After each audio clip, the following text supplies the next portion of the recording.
You are watching our Week 4 installment of our Varsity Xtra video. Welcome back to another scintillating week of high school football yet to come.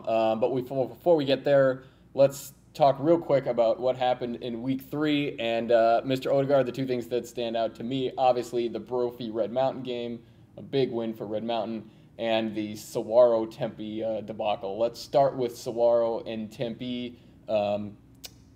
All kinds of personal fouls and other sort of mayhem. Can you sort of walk us through the 30-second cliff notes of what happened and now what's probably going to happen going forward? Yeah, well, Tempe wasn't happy in the middle of that game after 4 of their guys were hurt.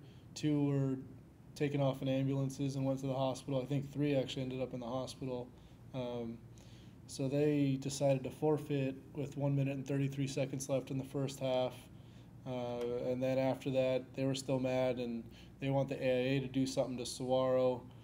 Saguaro says that, they weren't trying to hurt players. They were just, playing. I did get a chance to look at the tape, and it seemed like Saguaro, they kind of play how they always play. They're pretty aggressive, and they kind of have a swagger to them, and they're doing big hits, and they get riled up, and they like doing that sort of stuff because it pumps them up. There were 2 plays I saw which went over the line where there were intentional cheap shots by the Saguaro player.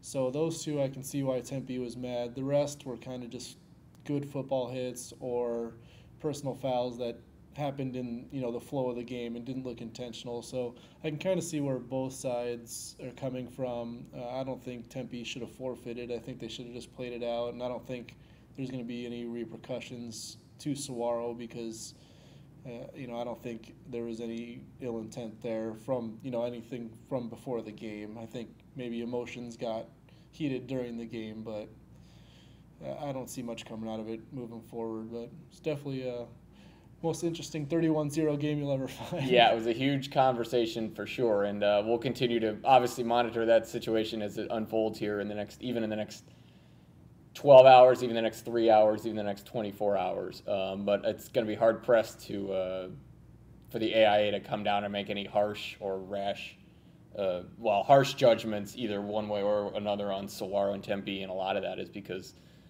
their judgment calls, and there's probably some things that could have been done on either side a little bit better, but they're judgment calls, and it's very, very dangerous for a quote-unquote governing body to start going down the road of making those type of decisions or appeals or overturns and things like that, because that opens up a whole can of worms, and it's just nearly impossible to gauge whether something was a judgment call or not. And Saguaro's gonna have one kid probably out who was kicked out of that game, and so he's automatically suspended for this week's game against Fountain Hills. And Tempe probably has a couple of kids out and a couple of kids who might be able to play this week. So we'll see how that continues to unfold, but there's no question that was the big water cooler and the big talker in Week 3.